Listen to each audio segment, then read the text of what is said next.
हमारे उत्तर प्रदेश में एक भगवान के भक्त थे, उनका नाम था सूरध्वज। क्या नाम था? सूरध्वज। शंडीला एक जगह है, वहां के वे निवासी थे। वृंदावन के श्री मदन मोहन लाल जी के परम उपासक थे सूरध्वज जी। तो सूरध्वज जी एक बार मन में विचार कर रहे थे, बोले कि क्या करें, ठाकुर जी की बड़ी याद आ रही है, लेकिन काम बहुत है, अभी मैं जा नहीं पाऊंगा। बहुत ध्यान से सुनिएगा। तो सूरध्वज जी ने क्या किया, देखा कि गन्ने की खेती हो रही है और गन्ना अब कट करके रस का गुड़ बनाया जा रहा है। उत्तर प्रदेश में, मध्य प्रदेश के भी कई क्षेत्रों में गन्ने का गुड़ बहुत बढ़िया बनता है। तो बड़ा ताजा ताजा गुड़ बन रहा था सब जगह। तो सूरध्वज जी ने क्या किया, एक दुकान पर जाकर के एक दुकानदार से कहा, भैया सुनो, 2 बैलगाड़ी भर करके गुड़ हमको वृंदावन पहुंचवाना है, उसका क्या खर्चा आएगा सब हमको बताओ। दुकानदार बोले महाराज, इतना सारा गुड़ आप संडीले से वृंदावन भेजोगे बैलगाड़ियों में भर करके, बहुत पैसा लगेगा। इससे बढ़िया तो किसी आदमी को धन देकर के, आधा धन देकर के आप वृंदावन भेज दो, वृंदावन में भी गुड़ मिलता, वहीं से खरीद के ठाकुर जी को निवेदित कर देंगे। सूरध्वज जी बोले, नहीं, मैं प्रेम करता हूं ठाकुर जी से, ठीक है कि गुड़ वहां भी मिलता है, लेकिन मैं वहां से भेजूंगा जहां मैं रहता हूं, यही तो प्रेम का स्वरूप है। मिठाइयां तो दुकानों पर मिलती हैं ठाकुर जी के लिए, लेकिन वास्तविकता बता रहे हैं, आप दुकानों से मिठाई खरीद के ठाकुर जी का भोग लगाने ले जाते हो, ठाकुर जी उसको देख करके कहते होंगे हाँ ठीक है लाओ धर दो, लेकिन जब अपने घर में स्वयं रसोई में बना करके लेके जाते होगे ना, ठाकुर जी मानो जैसे जीभ चाटते होंगे, बल्ला अल्लाह क्या भैया घर से बना के लाए हो। अपने प्रेम में अपनी वस्तु प्रदान की जाती है, अपनी समीप की वस्तु दी जाती है, भले ही उसमें फिर खर्चा कितना भी हो। सूरध्वज जी ने बढ़िया सुंदर गुड़ बैलगाड़ियों में धरवा करके भिजवाया और गुड़ की बैलगाड़ी पहुंची अर्धरात्रि में वृंदावन। और जैसे ही वृंदावन पहुंची, मदन मोहन जी के मंदिर के बाहर मंदिर बंद हो चुका था। पुजारियों ने कहा, बोले भैया सुबह तक प्रतीक्षा करो, सुबह मंदिर खुलेगा तब गुड़ भीतर जाएगा। लेकिन भीतर बैठे मदन मोहन लाल जी बेचैन हो गए, और जैसे ही पुजारी जी सोने के लिए गए, मुखिया जी शयन में गए, स्वप्न में श्री मदन मोहन लाल जी प्रकट हो गए और रोने लगे। मुखिया जी बोले, जय जय कहा भयो, आप रो क्यों रहे हो, कोई पीड़ा? बोले ना है, मेरो बहुत जोर से गुड़ खावे को मन कर रहा है। बोले जय जय, अभी संडीले से गुड़ आए हैं आपके लिए, लेकिन सुबह तक ने प्रतीक्षा कर लो, अब तो रात्रि शयन को समय है गयो है, सुबह 4 बजे आपकी मंगला होगी, मंगला के बाद मैं पहले गुड़ को ही भोग लगाऊंगा, गुड़ की कोई बढ़िया सामग्री बना के आपको पवाऊंगा। मदन मोहन लाल जी स्वप्न में और जोर जोर से रोने लगे। बोले मैं 4 दिन से प्रतीक्षा कर रहे हो या गुड़ की, आज बेचारो जैसे तैसे यहां पहुंचो रात्रि में, अब तुम मुझसे और प्रतीक्षा करवे की कह रहे हो, तुम कह रहे हो सुबह तक और प्रतीक्षा करूं मैं? अगर तुम मेरे सच्चे प्रेमी हो तो अभी आओ, मंदिर खोलो, गुड़ भीतर लाके खीर बनाओ गुड़ की, मुझको अभी पवाओ। इसको कहते हैं रास, ये रस नहीं है। अपने भक्त की प्रेम स्थिति को ठाकुर जी स्वीकार करने के लिए लालायित हों, उसको रास कहते हैं।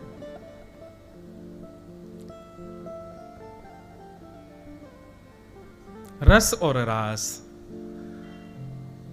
श्री सुखदेव जी महाराज वर्णन करते हैं कि ठाकुर जी के साथ गोपियां रास विहार करने को आतुर हैं, तब तो वो रस विहार कहलाता, लेकिन ये रास विहार इसलिए क्योंकि ठाकुर जी आतुर हैं गोपियों के साथ रास नृत्य करने के लिए, उनसे मिलने के लिए।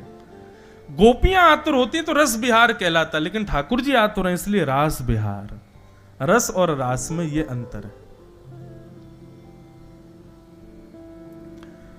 भगवान ने गोपियों का जब चीरहरण किया था, तब चीरहरण के समय पर ठाकुर जी ने गोपियों को आश्वासन दिया था कि शरद पूर्णिमा की रात्रि पर हम आपके साथ विहार करेंगे।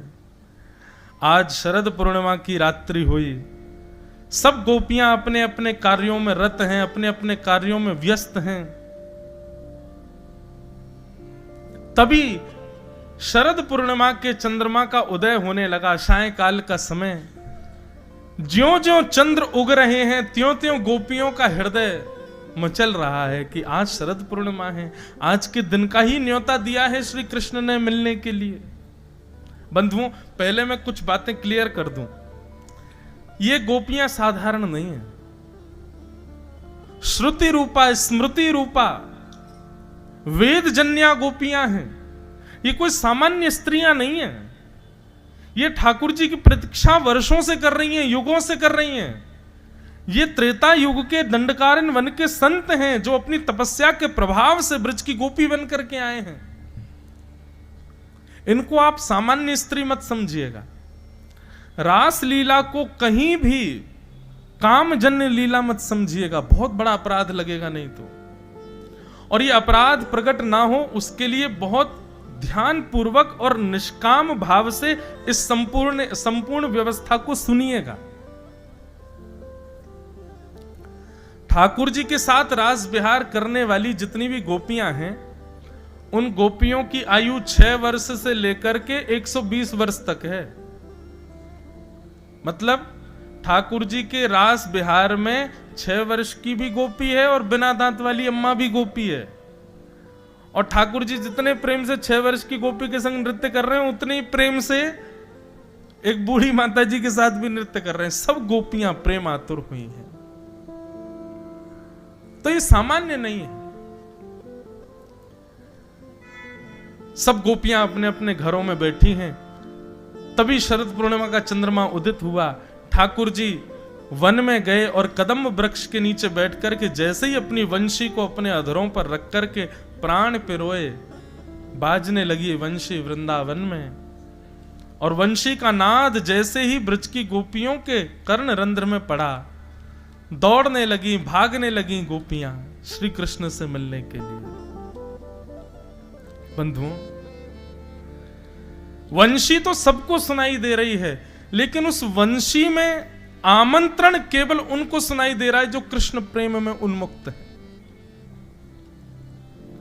कथा हजारों लोग सुन रहे हैं, लेकिन परिवर्तित जीवन 1 या 2 लोगों का ही हो पाता है। ज्यादा से ज्यादा 10 लोगों का हो जाएगा, इससे ज्यादा लोग परिवर्तित नहीं होते कथा से।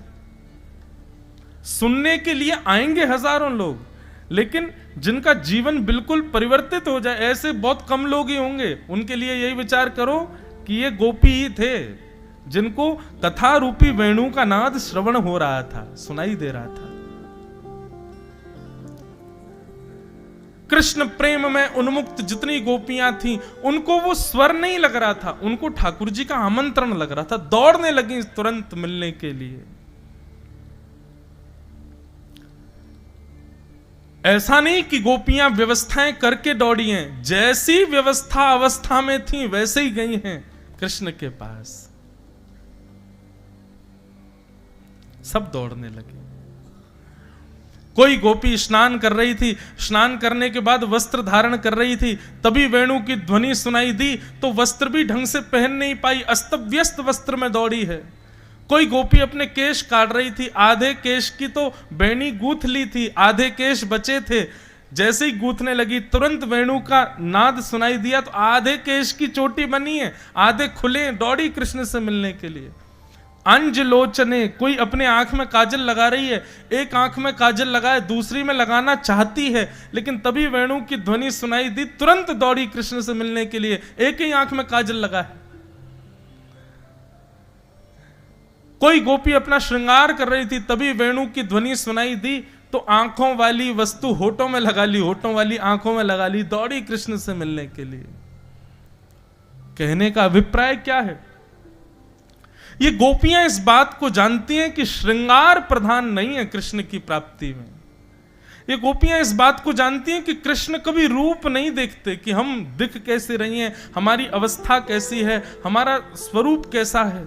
ये तो संसार के लोगों की इच्छाएं हैं, ठाकुर जी की ऐसी इच्छा नहीं है। वे तो केवल हृदय देखते हैं, वे तो केवल आपका गुण स्वभाव देखते हैं, आपका श्रृंगार नहीं देखते।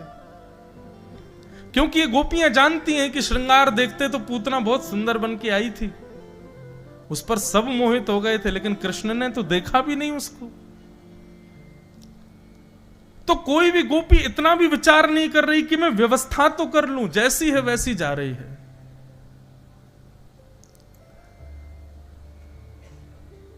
सब गोपियां पहुंच गईं वन में। असंख्य लाखों गोपियां सामने खड़ी हैं। कदम वृक्ष के नीचे श्री कृष्ण बैठ करके वेणुनाद कर रहे हैं, वेणु रव कर रहे हैं। तभी ठाकुर जी ने नेत्र खोल करके देखा तो जहां तक दृष्टि जा रही थी सब गोपियां, और अस्त व्यस्त हैं गोपियां। किसी के केश खुले हैं, किसी के नेत्रों की दशा विचित्र है, किसी का श्रृंगार विचित्र है, किसी के वस्त्र विचित्र हैं। ठाकुर जी प्रसन्न हो गए, और प्रसन्न होकर के ठाकुर जी कहते हैं, स्वागतम वो महाभाग प्रियम किम करवाणि व ब्रजस्यानामयं कस्य ब्रूतागमन कारणम।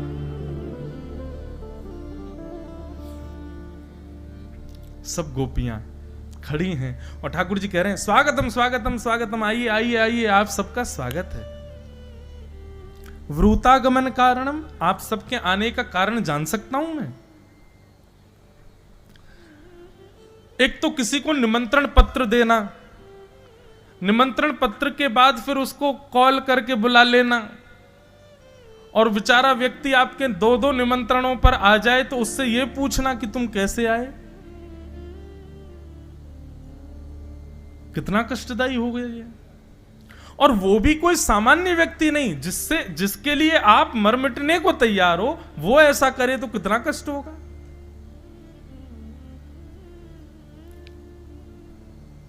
वो तो बढ़िया हुआ कि ये गोपियां आजकल की नहीं थी, नहीं ठाकुर जी को बता देती फिर। एक तो चीर हरण के समय हमको कहा कि हम शरद पूर्णिमा पे मिलेंगे, उसके बाद भी गोपियां बोली शरद पूर्णिमा का चंद्रमा प्रकट हो रहा था तब भी हम नहीं जा रही थी, अपने अपने कार्यों में रत थी। फिर वंशी बजाई, वेणु बजा करके हमारे कान में आकर के स्वर घोल करके कह रहे हैं कि जल्दी आओ, मैं तुम्हारी प्रतीक्षा कर रहा हूं। और जब हम सब काम छोड़ के चली आ रही हैं, यहां आकर के खड़ी हो गई, लोक लाज छोड़ के आ गई, पति परिवार छोड़ के आ गई, अपने बच्चों को छोड़ के आ गई, ये भी विचार नहीं कर रही है कि लौट के जाएंगी तो क्या होगा हाल। और ये कह रहे हैं ब्रूतागमन कारण, हम अपने आने का कारण बताओ। अच्छा एक बात बंधुओं पुष्ट करूं, ये आजकल ये पुष्ट करनी पड़ती है, कलयुग चल रहा है ना, 2 मिनट में संशय करते हैं लोग। तो ठाकुर जी की जो रास लीला है या इस प्रकार की जितनी भी लीलाएं हैं, इन सब में शुकाचार्य जी वर्णन करते हैं योग मायाम उपाश्रित। ये जितनी भी गोपियां ठाकुर जी के पास गई हैं, अब यहां वर्णन आता 6 महीने तक ठाकुर जी रास बिहार करते रहे, तो 6 महीने तक पति बच्चे परिवार कुल खानदान ये सब ऐसे ही पड़े थे, इनको जरा भी नहीं लगा हमारी बहू बेटियां सब कहां चली गई। तो कहते हैं योग मायाम उपाश्रित। योग माया कहते हैं वैष्णो देवी को, योग माया कहते हैं हमारी जितनी भी जगत जननी दुर्गा मैया आदि जितने जिनके हम आराधना करते हैं, ये सब योग माया है। ठाकुर जी के रास बिहार में जब गोपियां पहुंची, तब योग माया गोपियों का रूप धारण करके ब्रज में विचरण कर रही थी। बच्चों को लग रहा था हमारी मां तो संग ही है, परिवार के लोगों को लग रहा था हमारी बहू तो घर पे ही है, कोई अलग थोड़े है। लोगों के मन में यह भी प्रश्न आ सकता है, महाराज जी ये आवश्यकता थी क्या रास बिहार की? ठाकुर जी को पता तो था कलयुग आने वाला है, 2 मिनट में लोग प्रश्न उठाएंगे। दंड कारण वन के संत हैं ये गोपियां। भगवान श्री राम जब रावण को मार करके वापस लौट रहे थे, तब हनुमान जी निवेदन करते हैं, बोले प्रभु दंड कारण वन के असंख्य संत आपका दर्शन करना चाहते हैं। राम जी बोले देखो 14 वर्ष आज पूरे हो गए, सूर्यास्त से पहले अगर मैं अयोध्या नहीं पहुंचा तो मेरा छोटा भाई भरत अपने प्राण त्याग देगा। हनुमान जी आप इन संतों से प्रार्थना कर दो, ये ब्रज का स्मरण करके इतना भजन करें, इतना भजन करें कि जब इनके प्राण निकलेंगे ना तो ये अगला जन्म इनका ब्रज में ही होगा, और ब्रज में भी तब होगा जब मेरा अवतरण होने वाला होगा। ये मेरा आशीष है। अभी तो ये केवल मेरा दर्शन कर पाएंगे, लेकिन ब्रज में मैं आपको, इनको मेरी तरफ से आश्वासन कर देना, ब्रज में जैसे प्रियतमा और प्रियतम रहते हैं वैसा आस्वादन इनको होगा। अभी तो ये संत केवल मुझे प्रणाम कर पाएंगे, लेकिन द्वापर में जब मैं कृष्ण बनूंगा और ये गोपी बनेंगे तो इनके गले में गलवैयां डाल करके खूब रास विहार करेंगे। तो इसलिए ये वर्षों की प्रतीक्षा की पूर्णता है रास विहार। ठाकुर जी बोले ब्रूतागमन कारणम, आने का कारण बताओ। गोपियां अपने पैर के अंगूठे से जमीन कुरेद रही हैं क्रोध में भर करके, और ठाकुर जी यहां पर पतिव्रता नारी के लक्षण बता रहे हैं। 10 श्लोकों में ठाकुर जी ने यह बताया पतिव्रता नारी किसको कहते हैं। बोले राम राम राम राम, कितना बड़ा अपराध किया तुमने, अपने पतियों को छोड़ आई हो, अपने बच्चों को छोड़ आई। अरे तुम में से कितनियों के तो नाती नाती भी हो गए हैं, और तुम उस अवस्था में सबको छोड़ के यहां अर्धरात्रि में चली आई हो, कितना बड़ा पाप किया तुम लोगों ने। गोपियां खड़े खड़े सुन रही हैं, कुछ नहीं कह रहे हैं। गोपियां कह रही हैं बोलते जाओ आप। ठाकुर जी कहते हैं भर्तु शुश्रूषणम स्त्रीणाम परो धर्मो यमायया तद्बंधुनाम च कल्याणम प्रजानाम चानुपोषणम। बोले पतिव्रता नारी का धर्म पता है आपको? गोपियां बोली आप ही बताओ। बोले एक पतिव्रता नारी थी, उसका पति अग्निहोत्र करता था। पति के अग्निहोत्र के बाद पति थकान के कारण सो गया, पत्नी पंखा जल रही थी, और उसी समय उनका छोटा सा बालक अग्निकुंड की ओर जा रहा था। अब पत्नी की गोद में पति सो रहा था सर रख करके। पत्नी ने सोचा उठ करके बचाने जाऊंगी तो पति की नींद खुलेगी, मेरा पातिव्रत धर्म टूटेगा, लेकिन बालक को नहीं बचाऊंगी तो वो तो अग्नि में गिर जाएगा। लेकिन उस पतिव्रता स्त्री ने क्या किया, तुरंत अग्निदेव का स्मरण किया और कहा यदि मैंने अपने पति की सच्चे हृदय से सेवा की हो, इनके अतिरिक्त किसी के प्रति मेरा भाव उत्पन्न ना हुआ हो, मेरे पातिव्रत धर्म के फलस्वरूप आप मेरे बालक की रक्षा करना अग्निदेव। गोपियां बोली फिर क्या हुआ? ठाकुर जी बोले फिर क्या, बालक अग्निकुंड में गिरा। थोड़ी देर बाद जब पति की नींद खुली तो दोनों दौड़ करके गए, अग्निकुंड में देखा तो जो जलते हुए अंगार थे वो पुष्प बन गए और उनके बीच में बालक खेल रहा था। ये पतिव्रता नारी का धर्म है। एक कथा और सुनाए पतिव्रता नारी की, बहुत अच्छी और बड़ी अनसुनी कथा है। रावण जब पूरे विश्व पे दिग्विजय प्राप्त कर चुका था, देवताओं को भी हरा दिया रावण ने अपने बल के आगे। तो एक दिन रावण अपनी सभा में बैठा अपने जंघा को थापते हुए कह रहा था, मुझे लगता है पूरे त्रिलोक में 14 भुवन में मुझसे ज्यादा बलशाली कोई नहीं है, मैंने सबको जीत लिया।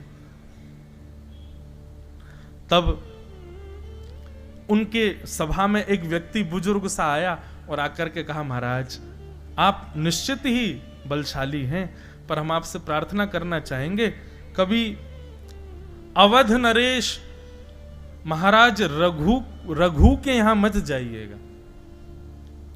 भगवान श्री राम जिस वंश में प्रकट हुए, रघुवंश, वो रघु महाराज। ये तब की बात है जब रघु महाराज विराजते थे अवध में। तो व्यक्ति ने कहा, बोले महाराज आप निश्चित ही पूरे विश्व पर जीत चुके हैं, लेकिन आप कभी भूल करके अवध की तरफ मत जाइएगा, अयोध्या के राजा रघु के सामने मत जाइएगा।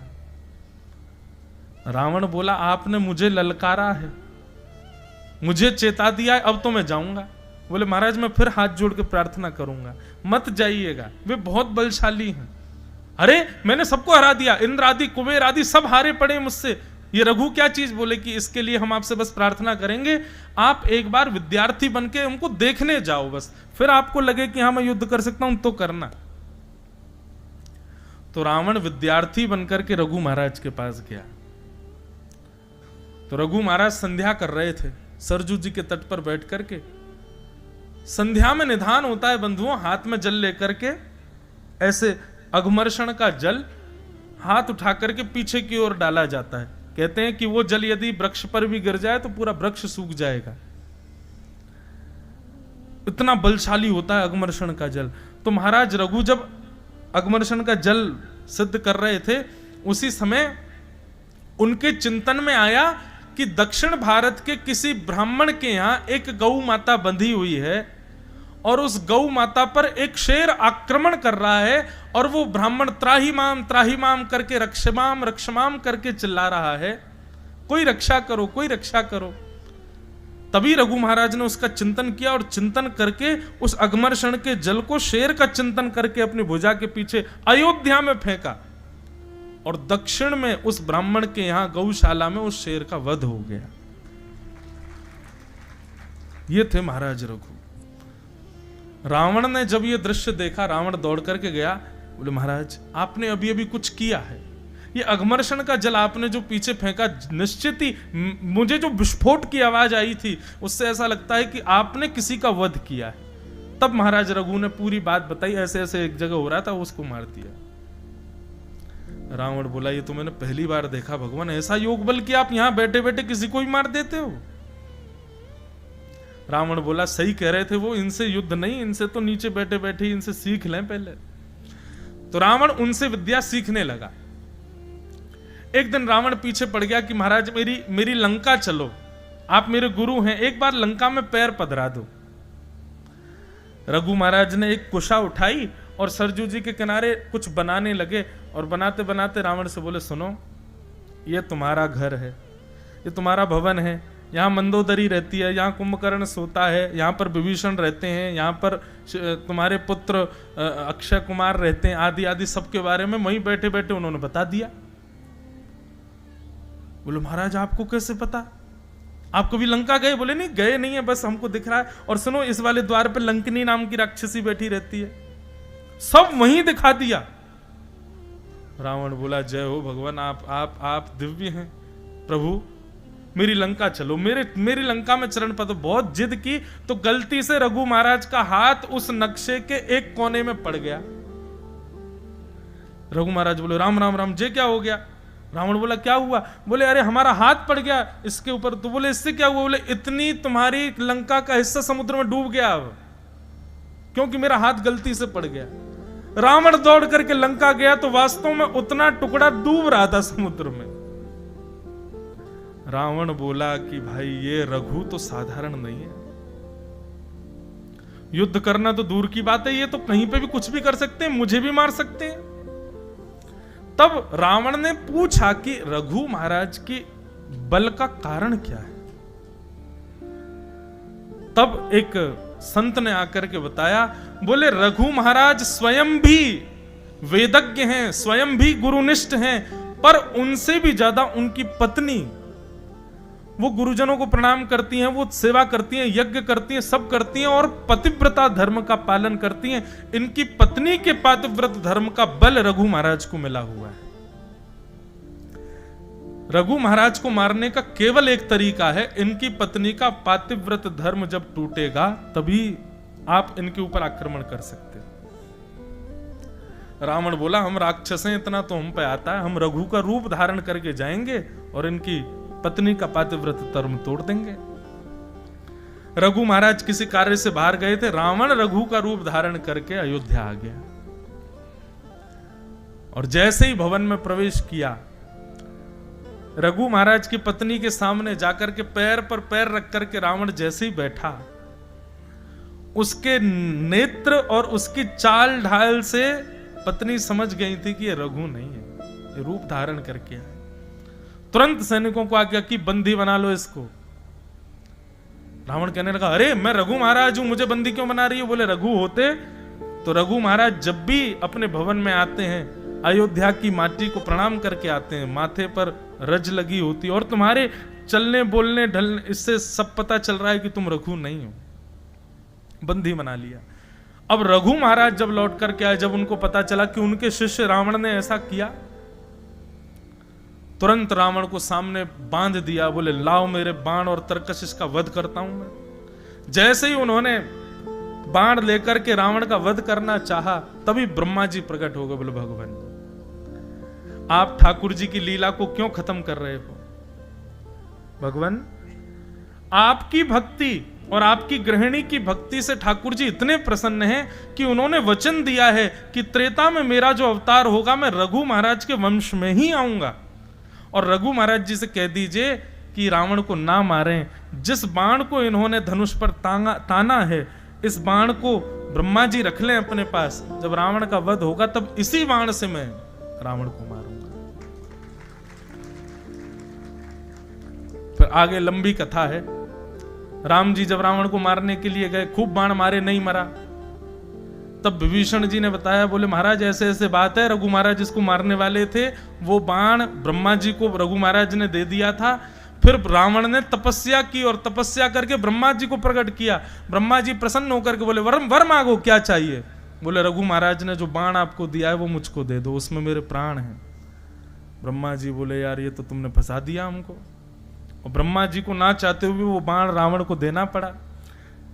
रावण ने वो बाण अपनी किसी प्रिय स्थान पर छिपा रखा, ये किसी को नहीं पता कि वो कहां है। राम जी ने तुरंत हनुमान जी को बुलाया, बोले बाण ढूंढ के लाओ, पूरी लंका में ही कहीं है। हनुमान जी बोले भगवान, मुझे ऐसा लगता है कि कितना भी बड़ा क्रूर व्यक्ति क्यों ना हो, अपनी मूल से मूल्यवान वस्तु अपनी पत्नी को देता है। मुझे ऐसा लगता है मंदोदरी के पास बाण होगा। राम जी बोले युक्ति लगाओ, लेके आओ। सोई महाराज हनुमान जी नन्हे से बौने ब्राह्मण बने और त्रिपुंड आदि लगा करके, और महाराज हाथ में वेद लेकर के सीधे मंदोदरी के पास पहुंचे। मंदोदरी के पास पहुंच करके ब्राह्मण देवता आशीर्वाद देने लगे, सौभाग्यवती भव, सौभाग्यवती भव। मंदोदरी कहने लगी, काय बात का सौभाग्य? मेरे पति को इतने बाण मारे जा रहे हैं और आप कह रहे हैं सौभाग्यवती भव। अब मैं विधवा होने वाली हूं और आप कह रहे सौभाग्यवती भव। हनुमान जी बोले अरे देवी, तुम भूल गई क्या? रावण के प्राण तो एक बाण में रहते हैं और वो बाण तो रावण ने कहीं छुपा रखा है। जब तक वो नहीं मिलेगा राम जी को, तब तक कैसे मरेगा रावण? तुम क्यों डरती हो? मंदोदरी को याद आया। मंदोदरी हंस करके बोले अरे हाँ हाँ हाँ भगवान, अरे मैं तो भूल ही गई थी। वो बाण तो मेरे ही कक्ष के जो है खंबे में ही तो रखा है, मैं रोज उसकी पूजा करती हूं। और मंदोदरी जाकर के उस खंबे से लिपट गई। इतने में ही हनुमान जी ने अपना रूप धारण किया, एक मुष्टिक प्रहार की खंबा तोड़ के बाण निकाल के ले गए, जाके राम जी को दे दिया, लो मार दो भगवान। राम जी ने चढ़ा करके उसका वध कर दिया। ये दक्षिण की एक रामायण है, उसमें ये कथा वर्णित है। तो पूरी कथा का कारण क्या था? पातिव्रत धर्म। पतिव्रता नारी सामान्य नहीं होता है, उसमें बहुत बल है। पत्नी के भजन में भी बल बढ़ता है, पति के कार्यों में भी बल बढ़ता है। ठाकुर जी कह रहे हैं पतिव्रता नारी के धर्म है, और तुम सब अपने पतियों को छोड़ के यहां चली आई हो। बंधुओं, ये नियम है ठाकुर जी का। जब आप भक्ति पथ पर आएंगे तो आपको संसार के विषयों को ठाकुर जी आपके सामने प्रस्तुत करेंगे कि इसको भोग लो, ये तुम्हारे लिए है। आपने यदि उसको भोग लिया तो आप पथ से भ्रष्ट हो जाओगे। इसलिए भक्ति पथ पर चलते समय संसार के कितने भी विषय आए, उनको ठाकुर जी के द्वारा परीक्षा समझ करके त्याग कर देना, उसको सेवन मत कर लेना। ठाकुर जी लोभ दे रहे हैं गोपियों को, मानो कि ये पाप समझ करके वापस तो भी चली जाएंगे, लेकिन गोपियां नहीं गई। पतिव्रता नारी के खूब धर्म समझाए ठाकुर जी ने। जब ठाकुर जी बोलते बोलते थक गए, तब गोपियां बोली हो गया आपका, अब हम बोलें कुछ? भगवान बोले हाँ बोलो। तब गोपियां कहती हैं चित्तम सुखेन भवतापहतं ग्रहेषु यन्ने विशत्युतकरावपि गुह्यकृत्ये पादौ पदं न चलतस्तव पादमूलात् यामः कथं ब्रजमथो करवाम किंबा। नाथ, आप हमें व्यभिचारिणी मत समझिए कि हम अपने पति का, बच्चों का त्याग करके आई हैं तो शायद हम व्यभिचारिणी हो, हमारे मन में कोई दूषित भाव हो, आप ऐसा मत समझिए भगवान। हमारा प्रेम है आपसे, और वो प्रेम कैसा है कि आप हमको कभी मत मिलो, हमको कभी मत दिखो, हमसे कभी मिलने मत आओ, हमारे सामने कभी मत आओ, पर हम आपकी हैं, आप हमारे हैं, ये विश्वास सदैव हमारे चित्त में प्रकट रखो। ऐसा प्रेम है हमारा। आप यदि हमें त्याग देंगे, चले जाएंगे, जीवन भर लौट करके नहीं आएंगे, हम तब भी आपसे प्रेम करेंगे। हमारा प्रेम आपको कभी परेशान नहीं करेगा भगवान। आप हमको व्यभिचारिणी मत समझो। नाथ, आप कहते हैं कि हम वापस चली जाएं, ठीक है, चली जाएंगी हम, लेकिन हमारी एक वस्तु आपके पास है, वो हमको वापस कर दो। ठाकुर जी बोले, मेरे पास क्या है आपका? बोले, हमारा मन आपके पास है। चित्तम सुखेन भवता पहितम गृहेषु। हमारा चित्त आपके पास है, हमारा मन आपके पास है। नेत्र बंद करती हैं, चलती हैं, फिरती हैं, कुछ भी करती हैं, 24 घंटे आपका चिंतन रहता है मन में। या दो हनने बहनने मथनो पलेप प्रेंखें खनार भरुदितो क्षणमार जनादो। 24 घंटे आपका चिंतन चला रहता है भगवान, क्योंकि चित्त आपके पास है। वो चित्त हमको वापस कर दीजिए। आपकी स्मृति आएगी नहीं तो हम घर के कार्य कर पाएंगे, अपने पति की सेवा कर पाएंगे, बच्चों का पालन कर पाएंगे। प्रभु, अब 2 ही उपाय हैं आपके पास, या तो हमको स्वीकार करो या फिर हमारा चित्त हमको वापस कर दो। जब गोपियों ने ये बात कही कि हमारा चित्त आपके पास है, आहा, ठाकुर जी प्रसन्न हो गए। बोले, यही इसी वस्तु का ही उपभोगी हूं मैं, मुझे और कुछ नहीं चाहिए, बस चित्त चाहिए आपका, आपका प्रेम चाहिए, आपका भाव चाहिए, और उसके अतिरिक्त आप जो कुछ भी देते हैं उसकी आवश्यकता मुझे नहीं है।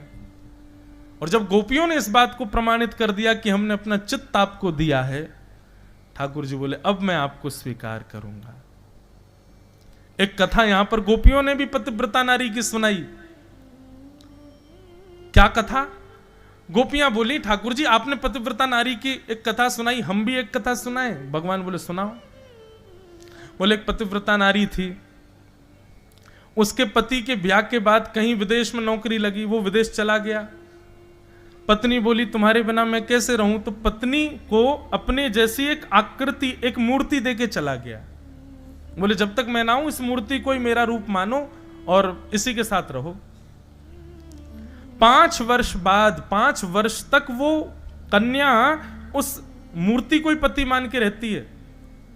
5 वर्ष बाद जब असली पति द्वार पर आया, गेट खटखटाने लगा, ठाकुर जी बताओ अब उसको क्या करना चाहिए? वो मूर्ति वाले पति के पास बैठी है, उसका त्याग कर दे, द्वार खोले, या फिर असली पति जो द्वार पर खड़ा उसको खड़ा रहने दे? 5 वर्षों से जो पति साथ है उसी के साथ रहे, क्या करना चाहिए बताओ? ठाकुर जी बोले, भाई जब असली पति द्वार पर खड़ा है तो तुरंत उठ करके जाना चाहिए, द्वार खोलना चाहिए, मूर्ति वाले पति का त्याग करना चाहिए। गोपियां बोली, आपके उत्तर में ही हमारे संशय है, संशय की निवृत्ति है। नाथ, आप वो पति हैं जो सदा से हमारे हैं, लेकिन कुछ दिनों के लिए संसार के निर्माण में इतने व्यस्त थे कि हमें मूर्ति वाले पति दे दिए। अब उनके साथ हम रह रही हैं, सब क्रिया कर रही हैं, लेकिन जब आज कृपा करके आप प्रत्यक्ष हमें दिख गए हो, मिल गए हो, हमारे सामने आ गए हो, हमारी भक्ति की कृपा से, हमारी साधना के बल पर आप जब हमें पुनर्प्राप्त हो गए हो, तो हम क्यों उसके साथ रहें? हम तो आपके संग रहेंगे, आप ही सर्वस्व। क्यों?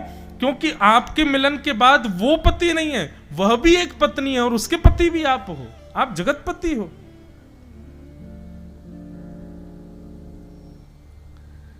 गोपियों के इन भावों में बंधुओं समस्त शास्त्र विद्यमान हैं।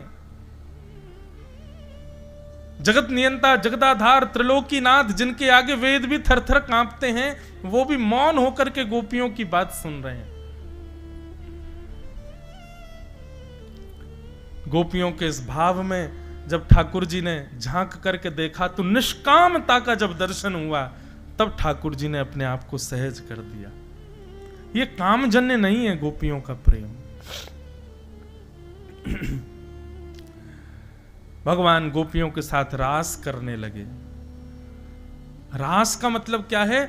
लाखों गोपियां हैं, कृष्ण एक हैं।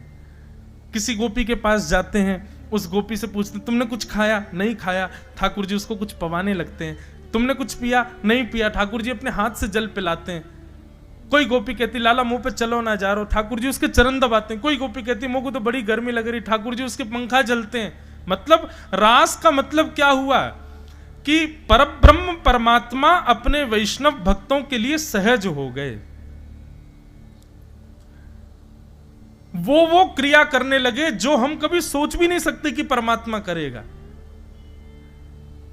लेकिन इससे वही हुआ जो नहीं होना था। गोपियों के चित्त में अभिमान प्रकट हो गया। हम बड़ी सुंदर हैं, हमारी सुंदरता पर त्रिलोकीनाथ मोहित हो गया है। ये प्रसंग जब बंधुओं कथा में आता है ना, तब मेरे को एक बात की संतुष्टि होती है। शायद इसीलिए हमारे सेवा के ठाकुर जी कभी बोलते नहीं, हमारी सेवा के ठाकुर जी चलते नहीं, हमारी सेवा के ठाकुर जी लीलाएं करते हैं लेकिन छुप छुप के करते हैं। क्यों? क्योंकि अगर उन्होंने प्रकट लीला कर दी तो हमको अभिमान हो जाएगा। ठाकुर जी हमारी मान की रक्षा के लिए मूर्तिवंत खड़े रहते हैं, लीला नहीं करते। क्यों? बोले काउदाना यो से यो है गए हो तो ये पूरे नगर में ढिंडोरा पीटी आवेगो, मेरे ठाकुर जी तो ऐसे हो गए। अभी बीच में सोशल मीडिया पे मैंने एक दो वीडियो देखे, लोग बाग ठाकुर जी को चम्मच से दूध पिला रहे हैं। अब वो चम्मच से दूध पी गए, देखिए देखिए मेरे ठाकुर जी ने दूध पिया। क्यों? ठाकुर जी इसी भय के कारण लीला नहीं करते। प्रेम का ढिंडोरा पीटोगे तो प्रेम नष्ट हो जाएगा। प्रेम को गोपनीय रखना चाहिए। अपने प्रेम का प्रकाश नहीं किया जाता है, प्रेम का प्रचार नहीं किया जाता है। हम व्यास मंच से कई बात आप सबके हृदय में विश्वास प्रकट हो इसलिए अपने ठाकुर जी की कई लीलाएं सुना देते हैं, लेकिन फिर हमको भोगना पड़ता है 3, 4, 6 महीने तक। फिर लाल जी की कोई लीला अनुभव नहीं होती। फिर प्रेम का प्रकाश करने से प्रेम घटता है। इसलिए प्रेम को जितना हो सके छुपाओ, गोपनीय रखो, उसका प्रकाश मत करो। अपने लाल जी से नित्य प्रार्थना किया करो, मुझे नहीं होगा अभिमान, मैं किसी को नहीं बताऊंगा, कहीं ढिंढोरा नहीं पीटूंगा, आप कुछ करो तो। नित्य प्रार्थना करो, 6-7 महीने तक पीछे पड़े रहो, तब कोई लीला तो ठाकुर जी करेंगे। लेकिन फिर विश्वास हमको आप वचन देना कि अभिमान नहीं करो, उसका प्रकाश मत कर देना कहीं भी, उसको गोपनीय रखना अपने पास।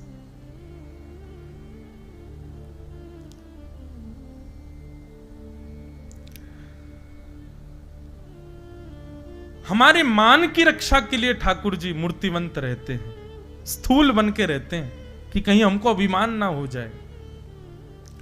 गोपियों को अभिमान हो गया और जैसे ही अभिमान हुआ, अभिमान होते ही ठाकुर जी वहां से अंतर ध्यान हो गए। अभिमान आते ही ठाकुर जी मूर्तिवंत हो जाते हैं, फिर वो चैतन्यता को छुपा लेते हैं।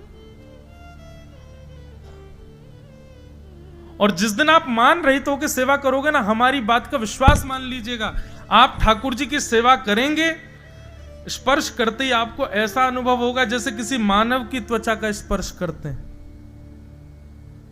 इत्र लगाओगे तो ऐसा अनुभव होगा कि ठाकुर जी के रोंग का स्पर्श हो रहा है। मान युक्त रहोगे तो ऐसे ही लगेगा जड़ वस्तु है, जड़ पदार्थ है।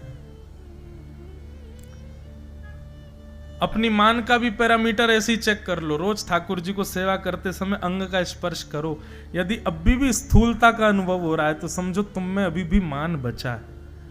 और जिस दिन वो स्पर्श में चैतन्य भाव लगने लगे, ऐसा लगेगा अरे नहीं नहीं, ये तो ठाकुर जी को गुदगुदो पेट है, ये तो ठाकुर जी के गदमदरा से हाथ हैं, ये तो ठाकुर जी को पांव है, अरे देखो उठ गो, समझना अब मान रहित हो गए।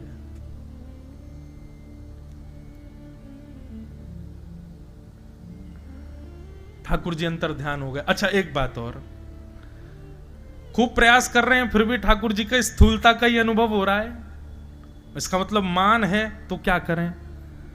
तब मान के नाश के लिए श्री जी की शरण ग्रहण करो, किशोरी जी को पुकारो। श्री जी मान विहीन करती हैं। हमारी लाडली जी किशोरी जी ये आपको योग्य बनाएंगी ठाकुर जी की सेवा की। ठाकुर जी कैसे हैं पता है? बुरा मत मानियो, आपके अंदर यदि दोष है तो ठाकुर जी कहेंगे अपने आप सुधारो इसको। लेकिन श्री जी कैसी हैं? अच्छा या में दोष है, ला मैं सुधारूंगी या को। ये श्री जी को स्वभाव है। एक लीला आती है कि जन्माष्टमी थी और नंद गांव में ठाकुर जी अटारी पर बैठे थे और सब लोगों से बोले, हाँ भाई अपने अपने पात्र लेके आओ और वह पात्र में मैं लड्डू धर के दूंगा। अब कोई के पात्र इतनों से तो वाकू 2 लड्डू मिले, कोई के पात्र इतने बड़े तो वाकू 10 लड्डू मिले, कोई को पात्र बहुत बड़ा तो वह 20 लड्डू मिले। श्री जी आई ठाकुर जी को जन्माष्टमी की बधाई देवे, तो श्री जी के आते ही मधुमंगल श्रीदामा ये सबरे बोले, श्री जी हमारो लाला देखो तुमने कैसो दानी, देखो सबन के पात्रन में लड्डू भर भर के दे रहे हो। श्री जी तो कुछ नहीं बोली, प्रसन्न हो गए, हाँ हाँ बहुत दानी है तुम्हारे लाला। ललता विशाखा बोली, ए मधुमंगल राधाष्टमी पे बरसाने आई हो तब तो दिखाएंगे श्री जी हम। मधुमंगल श्रीदामा बोले, श्री जी क्या करें? बोले राधाष्टमी को आई हो पता चलेगी। तो मधुमंगल श्रीदामा ठाकुर जी राधाष्टमी पर बरसाने गए, तो बरसाने में क्या देखा? बोले श्री जी बड़े बड़े पात्र दे रही हैं, छोटे पात्रों को ले लेती हैं, बड़े पात्र देती हैं, फिर ललता विशाखा उनमें लड्डू भर भर के दे रहे हैं। समझ में आई बात? ठाकुर जी क्या कर रहे हैं? तुम्हारो जितनो बड़ो पात्र उतनो बड़ो मेरो प्रसाद।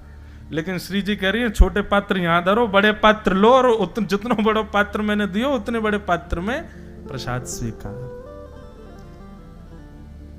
हम ठाकुर जी की बुराई कर दें श्री जी के आगे, क्योंकि हमारे ब्रज में ही के हमारे माई श्यामा जू को राज, जाके अधीन सदा ही सांवरो या ब्रज को सरताज।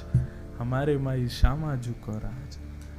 तो भैया कभी मान यदि बढ़ रहा हो ना, ठाकुर जी की सेवा में मान घटाना हो, या संसार में भी आपको तो पता ही है कि आप अभिमानी कब कब हो रहे हो, श्री जी को भजो। सब गोपियों के बीच से ठाकुर जी अंतर ध्यान हो गए। गोपियां विचरण कर रही हैं, ढूंढ रही हैं श्याम सुंदर को, और ढूंढते ढूंढते जड़ वस्तु को भी चैतन्य समझने लग जा रही हैं गोपियां। वृक्षों से पूछ रही हैं, पशु पक्षियों से पूछ रही हैं, तुलसी से पूछ रही हैं, सबसे पूछ रही हैं कि हमारे मदन मोहन कहाँ है।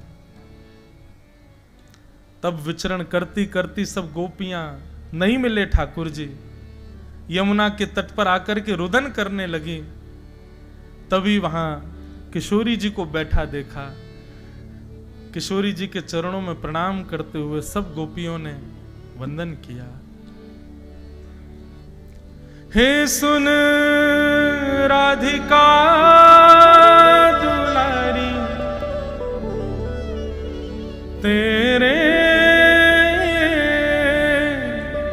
द्वार का भिखारी हूं मैं, शाम का पुजारी,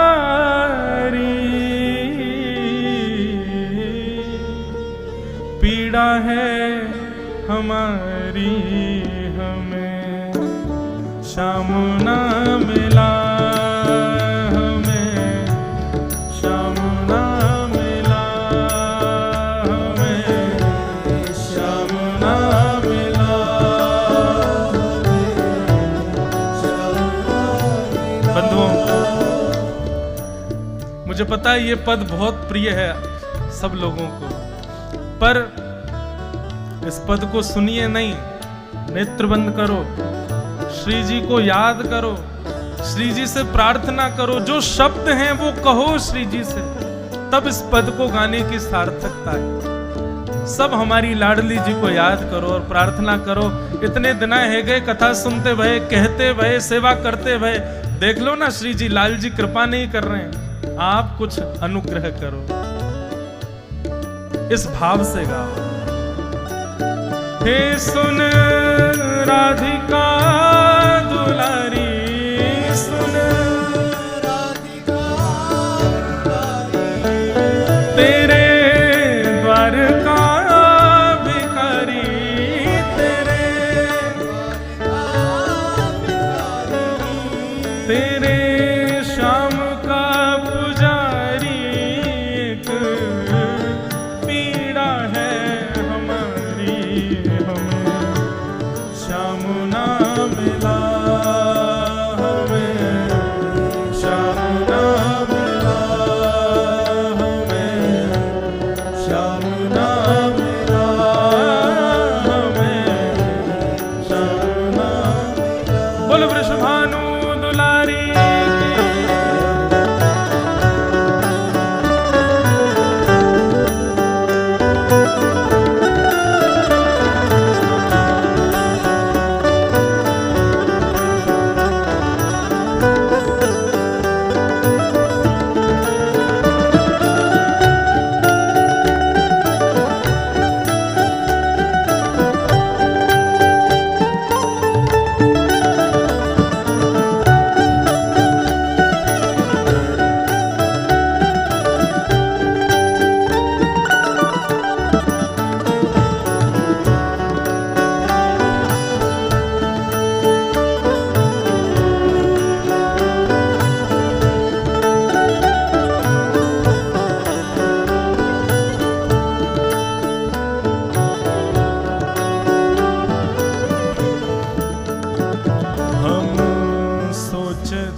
कुंजन में होगा, सोचते थे कान्हा कुंजन में होगा, हम सोचते थे कान्हा कहीं कुंजन में होगा, हम सोचते थे कान्हा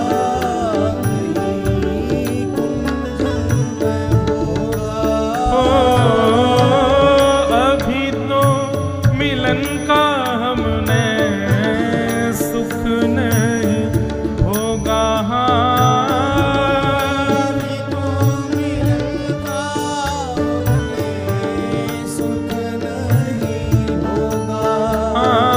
अभी तो मिलन का हमने सुख नहीं होगा,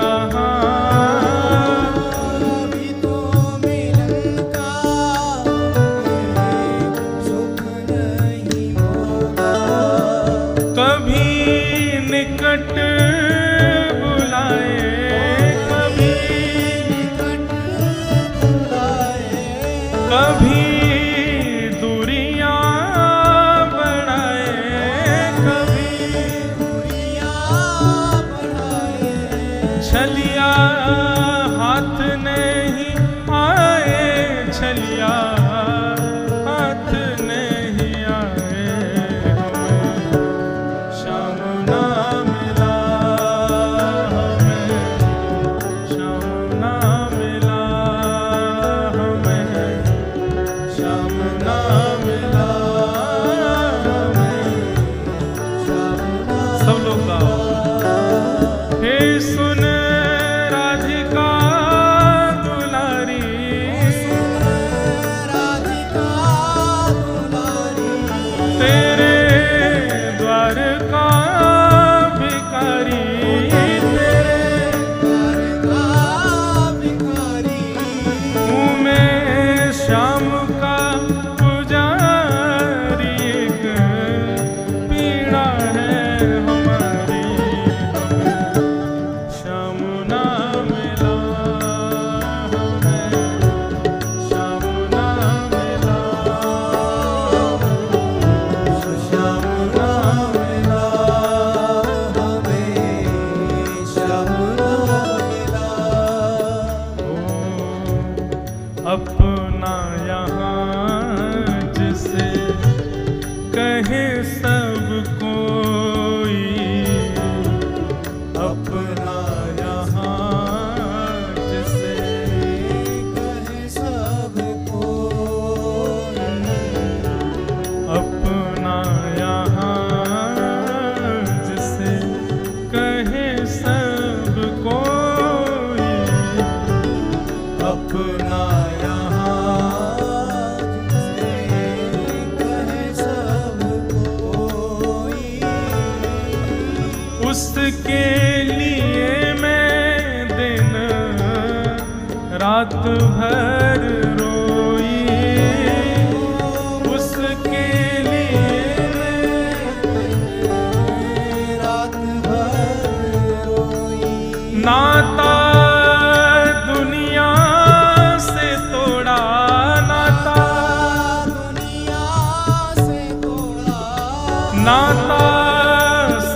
कैसा मुख मोड़ा हमें, कहीं का न छोड़ा हमें, श्याम ना मिला हमें, श्याम ना मिला हमें, श्याम ना मिला हमें, श्याम ना मिला। हे सुन राधिका दुलारी, सुन राधिका दुलारी, तेरे द्वार का भिखारी, तेरे द्वार का भिखारी, हूँ मैं श्याम का पुजारी, एक पीड़ा है हमारी,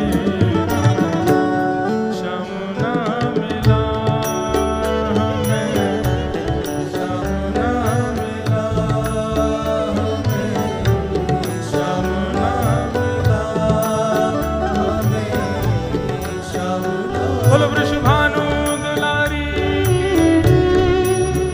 करताल बजा के गाओ।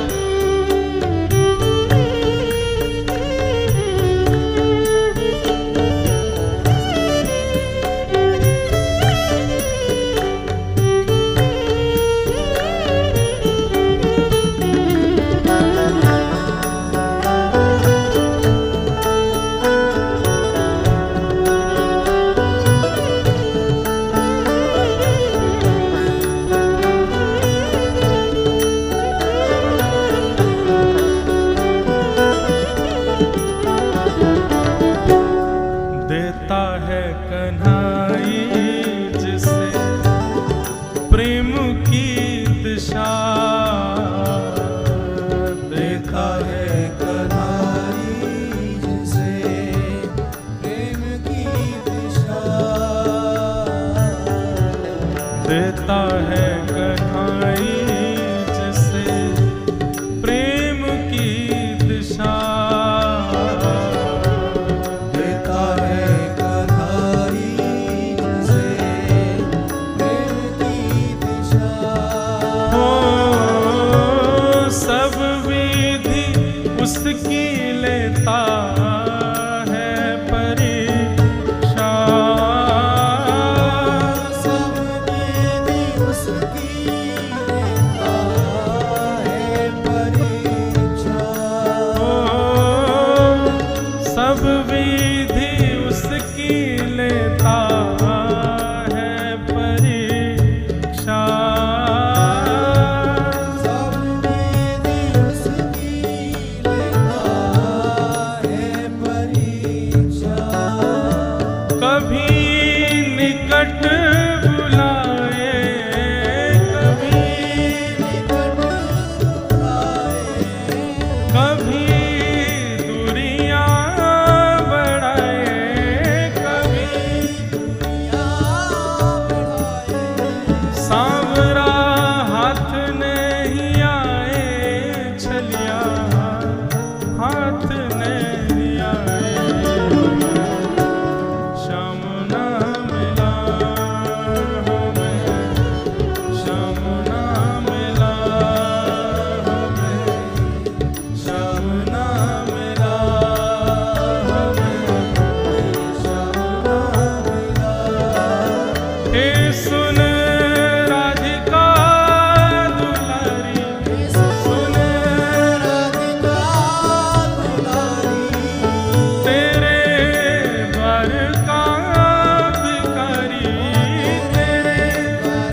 ध्रुवमात्मा रामस्य कृष्णस्य ध्रुवमात्मास्ति राधिका तस्य दास प्रभावेण विरहोस्मान न संस्पृशेत।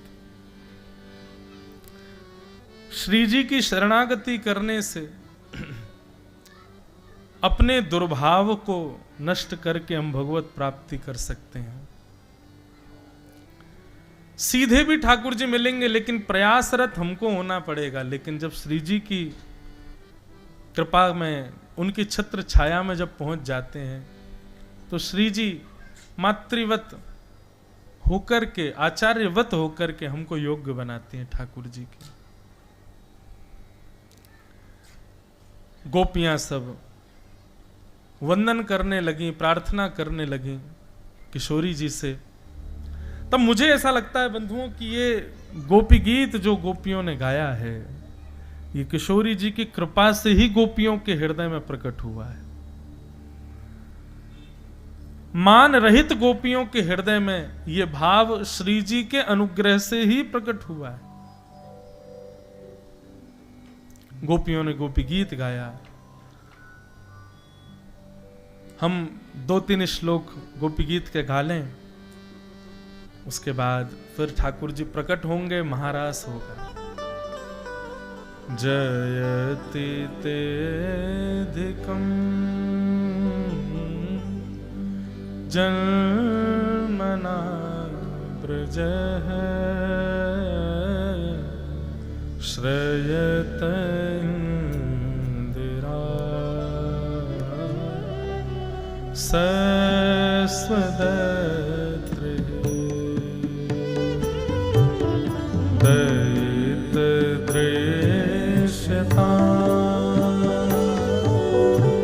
दीक्षुतावका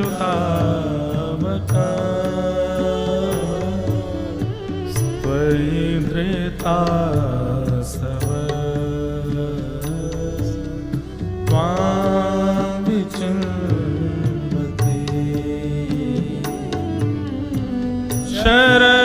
शरदुदासे साधु जात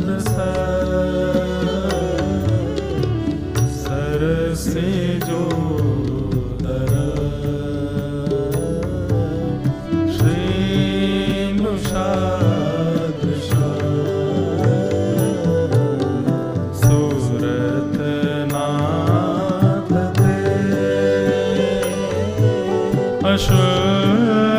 अशोकदास का वरदने तो नेह क्यों बता विष जलाप्यया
गोपियों ने गोपी गीत गाया, और इस गीत को गाते हुए रुर्दु स्वस्वरम राजन कृष्ण दर्शन लालसा, जब कृष्ण दर्शन की लालसा में गोपियों के नेत्र से अविरल अश्रुधार गिरने लगे। अश्रु प्रकट तभी हो सकते हैं जब व्यक्ति मान रहित हो। मानी व्यक्ति के चित्त में कभी, नेत्रों में कभी अश्रु नहीं आ सकते। अभिमानी व्यक्ति रोता नहीं है, मान रहित व्यक्ति ही रुदन करता है, और वो भी कृष्ण भक्ति का रुदन। संसार के किसी संबंध में रुदन हो जाए ये मानी व्यक्ति कर सकता है, लेकिन कृष्ण भक्ति में प्रेमाश्रु प्रकट होना ये तो तभी होगा जब भक्त मान रहित हो सकता है। सब गोपियां रुदन करने लगे, कृष्ण विरह में व्याकुल हो गए, और जैसे ही गोपियों के नेत्रों से अश्रु प्रवाह प्रारंभ हुआ, तासामाभिर्भूत सौरी स्मयमाय मुखाम्बुज पीतांबरधर सृग्वे साक्षान् मन्मथ मन्मथ, साक्षान् मन्मथ मन्मथ। जैसे गोपियों के रुदन देखा और उसमें भी कृष्ण दर्शन लालसा, कृष्ण विरह की लालसा, दर्शन की लालसा जैसी गोपियों की प्रकट हुई, गोपियां अमानी ना हुई, मान रहित हुई, तुरंत पीतांबरी पहन करके रास राशेश्वर भगवान वहां प्रकट हो गए। बोलो रास राशेश्वर भगवान की जय। सब गोपियों ने ठाकुर जी के, किसी ने हाथ पकड़े, केश पकड़े, चरण पकड़े, ठाकुर जी की पीतांबरी पकड़ ली, सबने ठाकुर जी को पकड़ लिया, और सब गोपियां कहने लगी, बोले श्याम सुंदर अब नहीं जाने देंगी हम। ठाकुर जी बोले हम कहीं नहीं जाएंगे, मान होगा तो हम निश्चित चले जाएंगे, आप मान रहित हो जाओ, आपको हमको बुलाने की आवश्यकता नहीं है, मान रहित जैसे ही हो गए हम अपने आप आ जाएंगे आपके पास। हम आपसे दूर हैं तो इस बात का प्रमाण मान लीजिए कि आप मान युक्त हो, और हम आपके समीप हैं तो इसका मतलब आप मान विहीन हो। ठाकुर जी सन्मुख और विमुख इन दो ही स्थिति में ही होते हैं। या तो वैष्णव अपराध कर दो तो ठाकुर जी विमुख हो जाएंगे, या फिर आप मानी हो जाओ, अपने किसी क्रिया का, अपने किसी कर्म का अभिमान आपके भीतर आ जाए तो ठाकुर जी विमुख हो जाएंगे। कभी किसी वैष्णव का अपराध मत करो और मान रहित रहो, ठाकुर जी सदा आपके सन्मुख रहेंगे, सदा संग रहेंगे। गोपियां सब कहने लगी ठाकुर जी अब नहीं जाने देंगे। भगवान बोले हम जाएंगे भी नहीं, अब आप मान रहित हो गई हो। तो जितनी गोपी उतने ठाकुर जी ने रूप धारण कर लिए। पहले तो रास हुआ, अब ठाकुर जी महारास कर रहे हैं। जैसे ही ठाकुर जी ने महारास की योजना बनाई, इतने में ही महाकाल, उज्जैन में बैठे हुए महाकालेश्वर भगवान विचलित हो गए। बोले ठाकुर जी महारास कर रहे हैं और हम यहीं बैठे बैठे अपने ऊपर अभिषेक करवाते रहें, ऐसा कैसे काम चले। सोई महादेव दौड़े सीधे वृंदावन की ओर। जैसे ही वृंदावन में प्रवेश करने लगे, गोपियों ने मार्ग रोक दिया। बोले कहां घुसे जा रहे हैं भगवान? बोले रास बिहार हो रहा है, रास करने जा रहे हैं ठाकुर जी के साथ। बोले भीतर रास बिहार में एक ही पुरुष अलाव है, श्री कृष्ण, उसके अलावा सब गोपी हैं यहाँ पर। आपको भीतर जाना है तो आपको भी गोपी रूप धारण करना पड़ेगा। महादेव ने तुरंत अपना कमंडल आगे करके भिक्षा याचना करते हुए अन्नपूर्णा मैया को प्रकट किया। अन्नपूर्णा मैया अन्न सामग्री लेके प्रकट हुई। महादेव बोले अन्न नहीं, आज तो आप अपना श्रृंगार दे दो हमको। और मां अन्नपूर्णा ने अपना श्रृंगार महादेव को प्रदान कर दिया। ये बढ़िया नाक में नथनी पहनी, कानन में कुंडल पहने, बिच्छू बिच्छू लटक रहे थे। अन्नपूर्णा मैया ने सबको भगा दिया, गले में से सर्प वर्प उतार दिया, गले में हार पहनाए नव लखा के। जे बढ़िया महाराज नीचे घेरदार बढ़िया जो पहनती है माताएं आदि, सब पहनाया उनको। चुनरी उनरी उड़ा करके, होठों पर लालिमा लगा के, आंखन में काजल वाजल पधरा करके महादेव के जटाओं को खोल दिया और खोल करके यमुना जल से धो दिया। जटा बना रखी थी, केश बनाया। जे घुंघराले केश महादेव के इतने सुंदर लग रहे हैं कि महाराज क्या कहें। और उसमें मूंछ हो रहे महादेव की। गोपी तो बने पर मूंछ वाली गोपी बन के आए। ऐसा रूप धारण किया, धम धम मर्दानी चाल। और लिए घूंघट हाथ में चल रहे हैं महादेव। गोपियां बोली अरे देखियो ये कैसी गोपी आ रही है। बोले ऐसे भीतर ना जाने देंगी, पहले आपको मुख देखेंगी।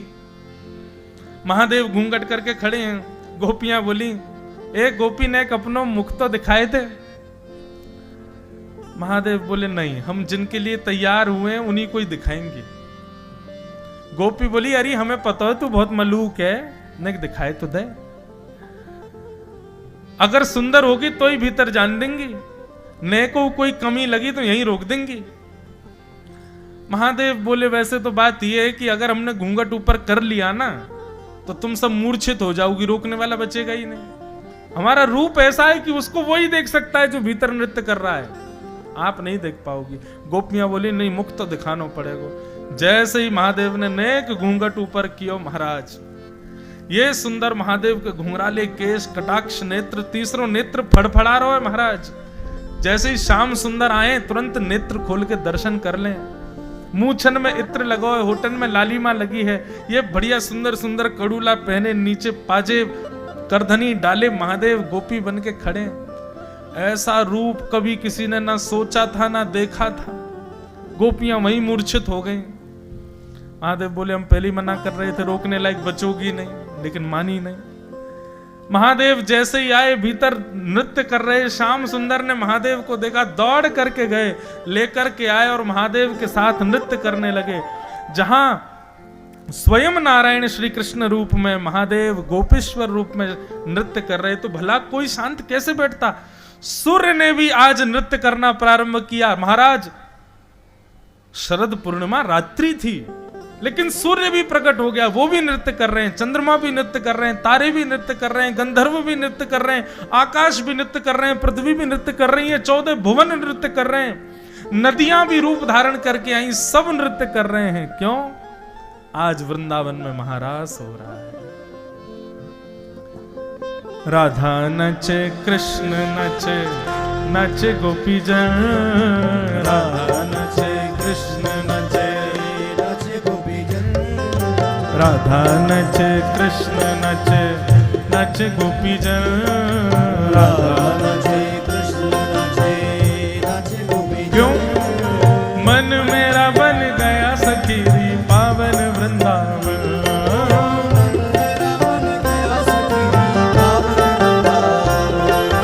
मन मेरा बन गया सखीरी पावन वृंदावन,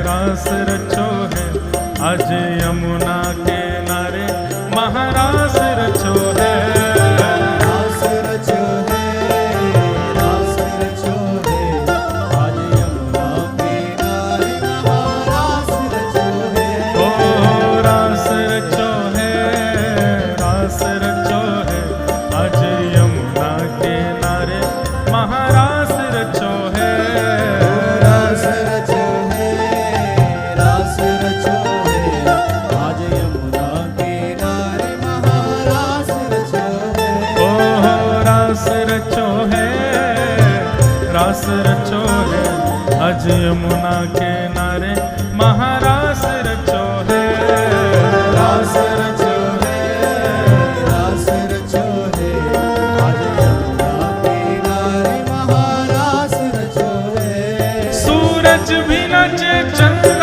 नाचे, नाचे तारागण, सूरज भी नाचे, चंद्र नाचे, नाचे तारागण, सूरज भी नाचे, चंद्र नाचे, नाचे तारागण, सूरज भी नाचे, चंद्र नाचे, नाचे तारागण, ब्रह्मा भी नाचे, शंकर नाचे, नाचे देवगण, ब्रह्मा भी नाचे, शंकर नाचे, नाचे देवगण, क्योंकि मन मेरा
पे कान्हा रास रचावे,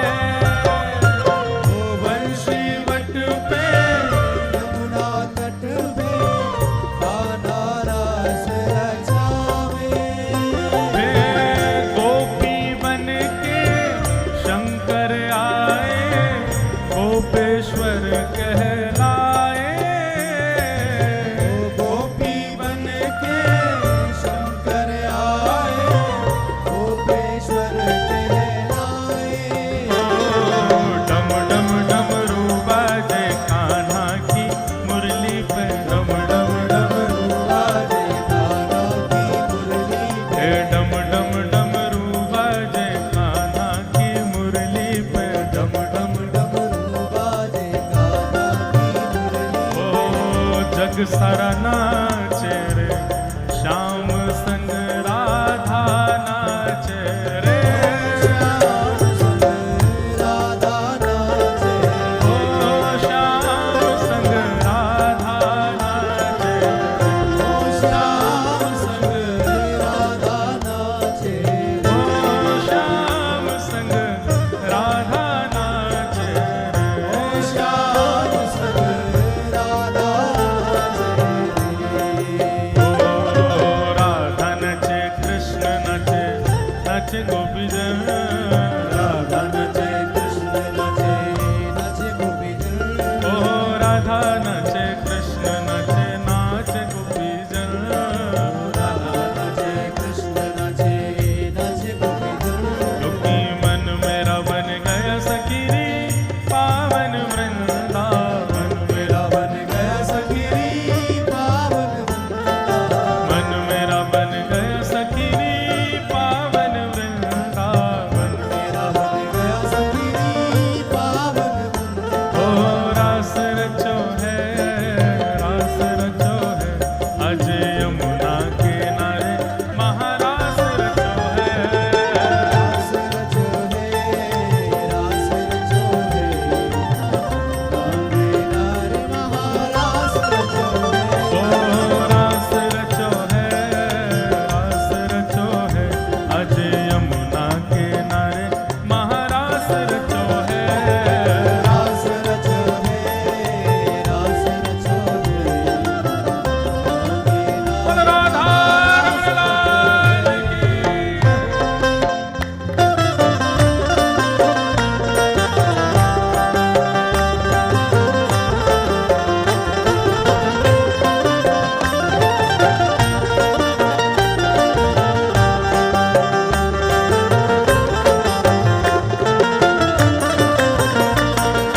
रास रासेश्वर भगवान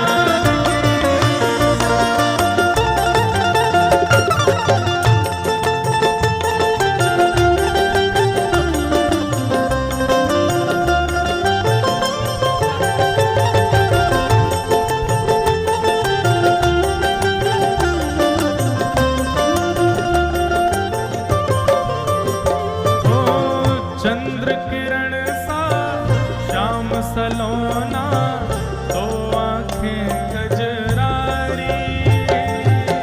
चंद्र किरण सा श्याम सलोना, दो आंखें गजरारी।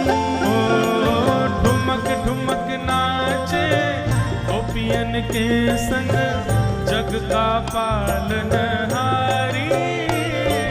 ठुमक ठुमक नाचे गोपियन के संग, जग का पालनहारी। ओ रास बिहारी संग राधा सुकुमारी, रास बिहारी संग राधा सुकुमारी। हे रास बिहारी संग राधा सुकुमारी, रास बिहारी संग राधा सुकुमारी। ओ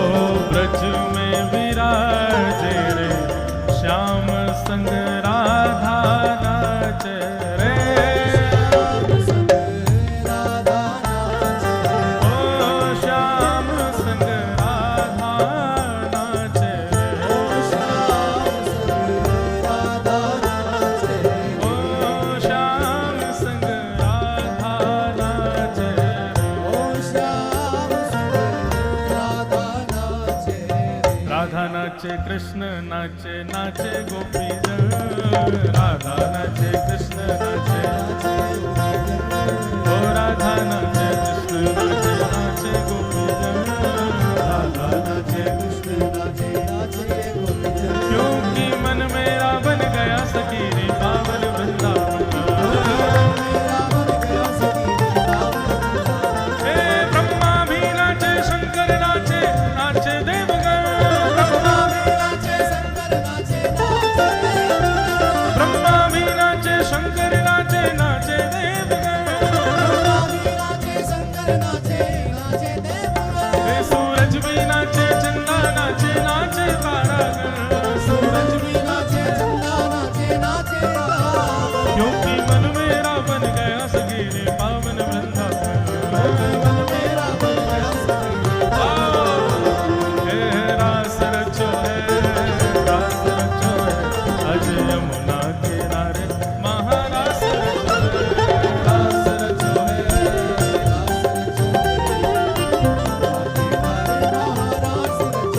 हे रास रचो है, रास रचो है, अज यमुना किनारे महारास रचो है।